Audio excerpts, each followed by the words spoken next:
Why are there not more people talking about raising happy chickens in their backyard? Let's dive into the exciting world of backyard chickens.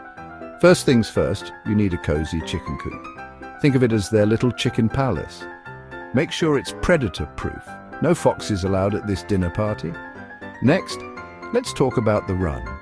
Your chickens need space to stretch those legs and flap those wings.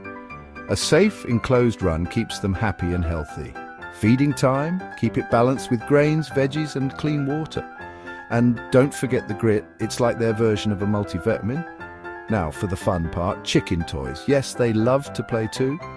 Hang some cabbage or set up a dust bath. Happy chickens lay more eggs, so there you have it. Oh, cozy coop, fun run, good food, and a bit of playtime. Your backyard will be clucking in no time.